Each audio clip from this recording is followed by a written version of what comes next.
അസ്സലാമു അലൈക്കും.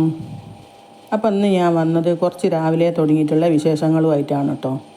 അപ്പോൾ അതാ രാവിലെ തന്നെ ലേശം ചായ കാച്ചാൻ വേണ്ടി വെള്ളം അടുപ്പത്ത് വെച്ചിട്ടുണ്ട്. ആ വെള്ളം തിളക്കണ നേരം കൊണ്ട് മിറ്റടിച്ചാൾട്ടോ.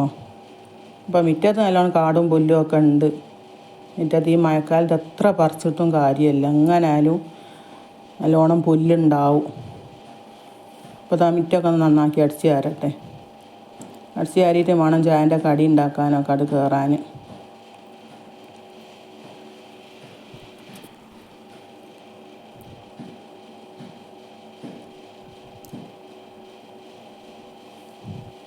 അപ്പോൾ മിറ്റമൊക്കെ കുറച്ച് അടിച്ച് കയറിയതിൻ്റെ ശേഷം വെള്ളം അടുപ്പത്ത് വെച്ചിരിക്കണല്ലോ, ഒന്ന് പോയി നോക്കട്ടെ. അപ്പോൾ വെള്ളമൊക്കെ തളിച്ചിക്കണം. ഇനിയിപ്പോൾ അത് ഫ്ലാസ്ക് പാർന്ന് വെക്കട്ടെ. അപ്പോൾ രാവിലെ തന്നെ ഒരു ഗ്ലാസ് കട്ടൻ ചായ ഒക്കെ നിർബന്ധമാണ് കേട്ടോ. അപ്പോൾ ഒരു ഗ്ലാസ് കട്ടൻ ചായ കുടിക്കട്ടെ. അപ്പോൾ ആ കട്ടൻ ചായക്ക് ഇതാ കടി കോഴിയട ഉണ്ട്. കോഴിയട ഞാൻ ഉണ്ടാക്കിയൊന്നുമല്ല, വാങ്ങിയതാണ്. അപ്പോൾ 2 കോഴിയടയും എടുത്തിട്ട് ഒരു ഗ്ലാസ് കട്ടൻ ചായയും കൂടി കൂട്ടി കുടിക്കട്ടെ. അപ്പോൾ ഇതാ രാവിലത്തെ ചായൻ്റെ കടിയൊക്കെ ഇനി ഉണ്ടാക്കാനുണ്ട്. അപ്പോൾ കട്ടൻ ചായ കുടിച്ചാലേ ഒരു ഉഷാറ് വരും. അപ്പോൾ ഇതാ പുട്ടാണ് കേട്ടോ ഒന്ന് ഉണ്ടാക്കുന്നത്. അപ്പോൾ അതിന് വേണ്ടി കുറച്ച് തേങ്ങ ചേരണ്ടട്ടെ. അപ്പോൾ പുട്ടിന് ആവശ്യമുള്ള തേങ്ങ ഒക്കെ ചിരണ്ടി എടുത്തിട്ടുണ്ട്. അപ്പോൾ തേങ്ങൻ്റെ പൊടി തൊഴിഞ്ഞിരിക്കണത് വേഗം തുടക്കാഞ്ഞാൽ നല്ലോണം എറുമ്പ് നിറയും. ഇതാട്ടോ വേഗം തുടച്ചെടുക്കണത്. അപ്പോൾ പുട്ടുകുഞ്ചിയിലൊക്കെ വെള്ളം വെച്ചിട്ടുണ്ട്. ഇനി തേങ്ങയും പൊടിയൊക്കെ ഇട്ട് പുട്ട് ചുട്ടെടുക്കാം.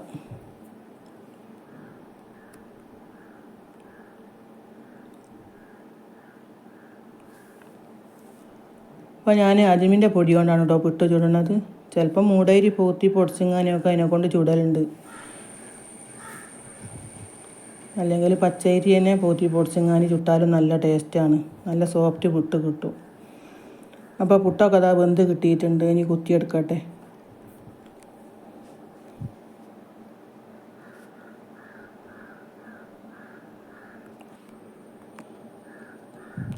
അപ്പോൾ പുട്ടും ചായയൊക്കെ കുടിച്ചതിൻ്റെ ശേഷം ചോറിന് വെള്ളം ഇടുന്നതിന് മുമ്പായിട്ട് കുറച്ച് ഉപ്പേരി ഉണ്ടാക്കി വെക്കട്ടെ. ഉപ്പേരി കരിഞ്ഞിട്ട് വെക്കട്ടെ. അപ്പോൾ ഈ ഉപ്പേരി എന്ന് പറഞ്ഞാൽ ബീൻസിൻ്റെ മാതിരിയുള്ളൊരു കൊത്തവരാന്നോ പിന്നെ എന്തോ ഒരു പേരുണ്ട് അതിന്. ആ ഒരു ഉപ്പേരിയാണ് കേട്ടോ അത് ഉണ്ടാക്കണത്. കൊത്തവര എന്നാന്നാണ് തോന്നുന്നത്. ഇനിയിപ്പോൾ എങ്ങനെയാണ് ഇതിൻ്റെ പേരെന്ന് അറിയേയില്ല. ഒരു ബീൻസിൻ്റെ മോഡലുള്ള ഇതാണ്.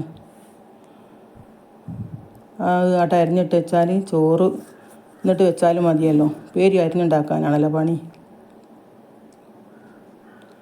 അപ്പോൾ പേരിയൊക്കെ അരിഞ്ഞിട്ട് വെച്ചിരിക്കണ്. ഇനിയിപ്പോൾ ചോറിന് വെള്ളം വെക്കട്ടെ.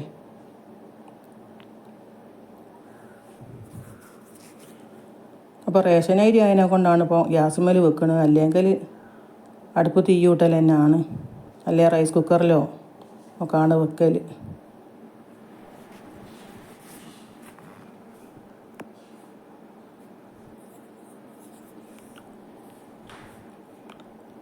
ഇപ്പോൾ റേഷൻ അരി ആണെങ്കിലും ചിലതൊക്കെ നല്ല വേവ് ഉണ്ടായിട്ടുണ്ട് കേട്ടോ. അത് തീരെ വേവില്ല.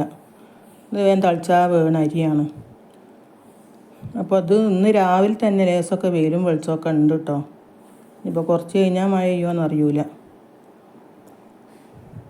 ഇപ്പോൾ ചോറൊക്കെ വെന്ത് കിട്ടിയിട്ടുണ്ട്. അപ്പോൾ ആട്ട് ഊറ്റിയെടുക്കട്ടെ. ചാക്കണ വെച്ച് കഞ്ഞിക്കലത്തിൽ കാട്ടോ ഞങ്ങൾ ഊറ്റൽ.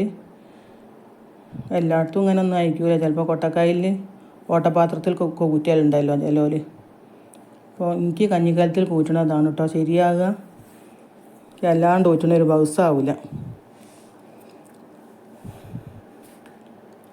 അപ്പോൾ അതാ വെളിച്ചെണ്ണൊക്കെ പാർന്ന് ഇനി കടുകൊക്കെ ഇട്ട് പൊട്ടിച്ച് ഞാൻ ഉപ്പേരി ഉണ്ടാക്കട്ടെ.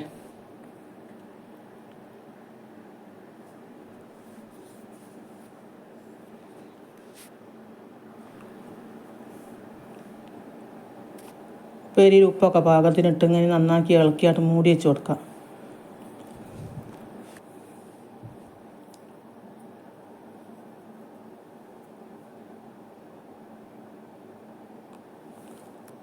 അപ്പോൾ ഉപ്പേരിക്ക് വേണ്ടിയിട്ട് കുറച്ച് 2-3 ചെറിയ ഉള്ളിയും 3 പച്ചമുളകും കൂടി ഞാൻ ചതക്കുന്നുണ്ട് കേട്ടോ.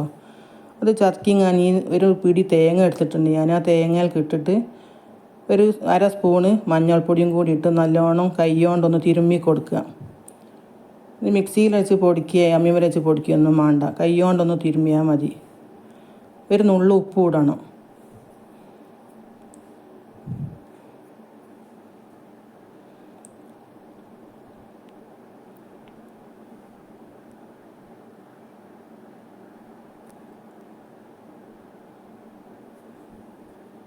ഒരു നുള്ളു ഉപ്പും കൂടി ഇട്ട് നന്നായിട്ട് തിരുമ്പി കൊടുത്തിട്ട് ആ ഉപ്പേരിയിൽ ഇട്ട് കൊടുക്കാം. അല്ലാണ്ട് അമ്മിമേൽ വെച്ച് അരച്ചാലും മിക്സിയിൽ വെച്ച് ചതക്കിയാലും ഒക്കെ ഒരു അയഞ്ഞണ്ട് നിൽക്കും. ഇങ്ങനെ ആയാലും നല്ലൊരു ഒലന്നും കൊണ്ട് കിട്ടും, നല്ലൊരു ഒലർച്ച ആയണ്ട് നിൽക്കും ഉപ്പേരി. ഇത് ഏത് ഉപ്പേരി ഉണ്ടാക്കുമ്പോൾ ഇങ്ങനെ ആക്കി കൊടുത്താൽ മതി, നല്ല ടേസ്റ്റാണിത്. മറ്റൊരു അയഞ്ഞു കഴിഞ്ഞുകൊണ്ട് നിൽക്കൂലേ, നമ്മൾ ഒതുക്കി ഇങ്ങനെയൊക്കെ ഇടുമ്പോൾ മിക്സിയിലൊക്കെ ഒതുക്കിയിടുമ്പോൾ അമ്മിമേൽ അരച്ചിടുമ്പോൾ ഒക്കെ. അപ്പോൾ ചെറിയുള്ളിയും പച്ചമുളകും നല്ലോണം ചതക്കിയിട്ട് തേങ്ങ ചിരണ്ടി അതിലേക്ക് ഇട്ട് കൊടുത്തിട്ട് നല്ലോണം ഒന്ന് നമ്മൾ തിരുമ്പി കൊടുത്താൽ മതി. തിരുമ്പിയിട്ട് ഉപ്പേരിയിൽ കിട്ടാൻ നന്നായിട്ട് ഇളക്കി കൊടുക്കാം. അപ്പോൾ അതാ കറി വെക്കാൻ വേണ്ടിയിട്ട് ഒരു ചട്ടി അടുപ്പത്ത് വെച്ച് വെളിച്ചെണ്ണ പാർന്നിങ്ങാൻ കുറച്ച് ഉലുവ പൊട്ടിച്ചിട്ടുണ്ട് കേട്ടോ. അതിലേക്ക് തക്കാളിയും ചെറിയുള്ളിയാണ് ഇട്ടെടുത്തത്, കരിവേപ്പിൻ്റെ ഇല. അപ്പോൾ ഉപ്പേരിയിൽ കരിവേപ്പിൻ്റെ ഇല ഇടാൻ മറന്നുപോയി കേട്ടോ. ഉപ്പേരി കരിവേപ്പിൻ്റെ ഇല ഇട്ടോളൂ വേണ്ടി വെക്കണമല്ലൊക്കെ. അപ്പോൾ എന്നോട് മറന്നുപോയി. അപ്പോൾ അതാ ഓർമ്മയായപ്പോൾ കറിയിലിട്ടുക ഞാൻ. അപ്പോൾ കറിയിലേക്ക് വേണ്ടിയ കുറച്ച് വെളുത്തുള്ളിയായിട്ട് ചതക്കിയിട്ട് കൊടുക്കുക. പച്ചമുളകും, ഞാനൊരു പച്ചമുളകേ ഇട്ടിയുള്ളൂ, നല്ല എരിവുള്ള പച്ചമുളകാണ്. അപ്പോൾ 1/2 സ്പൂണ് മഞ്ഞൾപ്പൊടിയും ഒരു 1-1.5 സ്പൂണ് മുളകും പൊടിയും ഒക്കെ ഇട്ട് കൊടുത്തിട്ടുണ്ട് കേട്ടോ. അതിലാണ് കറി വെക്കാൻ കിട്ടിയത്, അതിലെ മുളക് ഇടുകയാണ്. അപ്പോൾ അതിലേക്ക് ആവശ്യത്തിനുള്ള ഉപ്പ് ഇട്ട് കൊടുക്കുക, കുറച്ച് കുടംപുളി ഇട്ട് കൊടുക്കുക. ഞാൻ കറി വെക്കുമ്പോൾ കുടംപുളിയാണ് ഇടയിൽ കേട്ടോ, ഞാൻ മറ്റേ പുളി എടുക്കലില്ല. അപ്പോൾ അതാ കുറേശ്ശെ മഴയൊക്കെ വരുന്നുണ്ട്, മഴ പെയ്യുന്നുണ്ട്. രാവിലെയൊക്കെ കുറച്ച് വെയിലുണ്ടായിരുന്നു.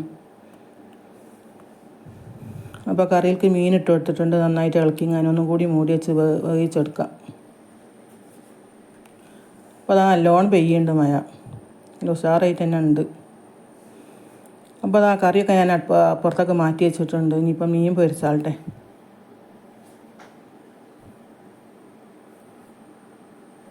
അപ്പോൾ എപ്പോഴും പറയുമ്പോൾ തന്നെ ഈ വീഡിയോ കണ്ട് ഇഷ്ടപ്പെട്ടാൽ ഒന്ന് സബ്സ്ക്രൈബ് ചെയ്ത് ലൈക്കും ചെയ്യണേ.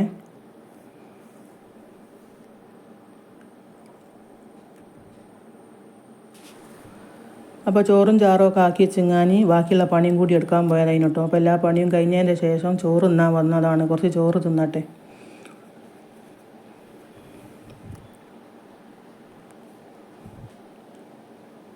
അപ്പോൾ ഇന്ന് വൈകുന്നേരത്തിന് ചായക്ക് നല്ല പഴുത്ത ചക്കയും കിട്ടിയിട്ടുണ്ട് കേട്ടോ. അപ്പോൾ നല്ല പഴുത്ത ചക്കയും കട്ടൻ ചായയും ഒക്കെയാണ് കുടിച്ചത്. അപ്പോൾ ഈ വീഡിയോ അത്ര തന്നെ ഉള്ളൂ കേട്ടോ. അപ്പോൾ അടുത്തൊരു വീഡിയോ ആയിട്ട് വീണ്ടും വരാം. അസ്സലാം.